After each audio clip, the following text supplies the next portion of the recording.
like the lava has completely stopped flowing. But further down, you can see more lava still accumulating. So what's happened here is that the lava on the surface has already cooled down enough to form a solid crust.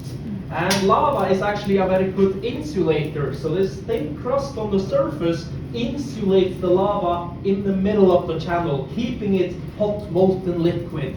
So there is still lava flowing inside here and building up further down. So I have also brought with me some ice to show you what happens if we cool down the lava very quickly. Because if lava cools down quickly, it's not able to crystallize into rocks. So instead, it becomes what it's most made of.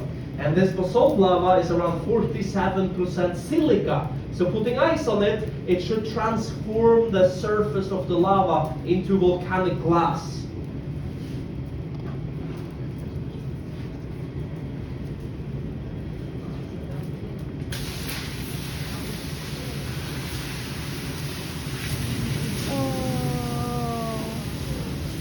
So this bubbling that you're seeing as well, this is caused by the steam from the ice that is pushing into the lava and inflating it, which can also happen in natural eruptions from gases like sulfur dioxide and carbon dioxide. These gases can inflate the lava and create hollow spaces in the lava fields. And now the surface, as you see here, is very quickly transforming into this black, shiny volcanic glass.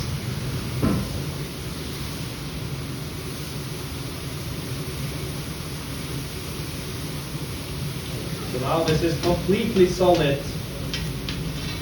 And also if you go a little higher, we have a very solid surface forming here as well. But inside here, the lava is still liquid. So we can actually go underneath the lava channel and begin to lift it and reveal that liquid inside.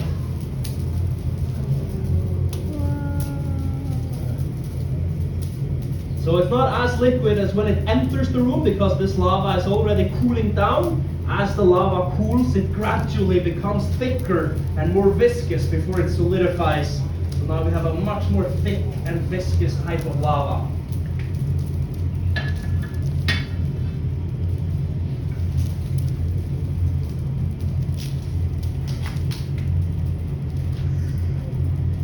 You want some?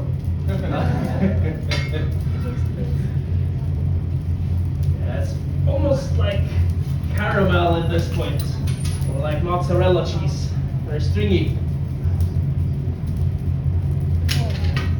And also, right now we can actually hear the sound of the lava cooling down. If you listen to it, you'll hear it's making these crackling sounds and popping sounds. What's happening now is that as the lava cools, it also begins to take up less and less volume. So the lava is currently shrinking.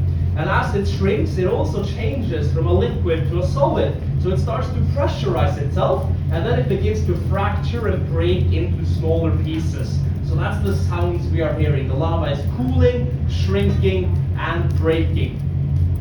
Maybe you also notice that the glass that this bubble is made of is not black, but transparent. And that's only because it's extremely thin. Once the glass gets a little thicker, it turns black because the lava also has other things than silica. It's also rich in iron and aluminum, titanium and magnesium, which gives it a black color. But this is extremely very thin glass. Touching it and it will break very easily. And it's always fun to take a little piece of paper inside just to get a little lava lamp as well. But you can see how hot it is. It doesn't take any time for paper to start burning on this surface.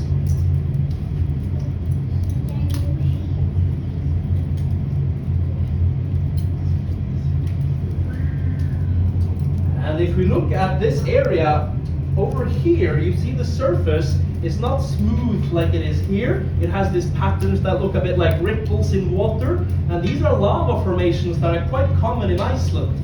These kind of patterns are called ropey pahoihoi patterns.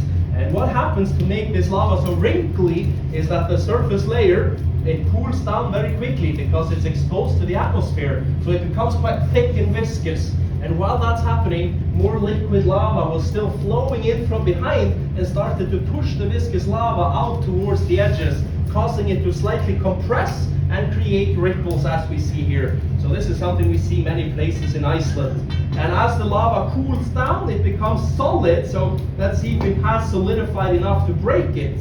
Give it a few taps. Here we go. So now it's starting to completely solidify. And take off a few chunks here. And you see it's perfectly cooked as well, medium rare. Right on. And you're gonna see now that the lava is cooling, that eventually all of this will turn into volcanic glass, not just where I put the ice. And that's because we only have right around 70 kilograms of lava here, which, it's quite a bit less than natural eruptions. And that means that this lava, it releases the heat too quickly to crystallize.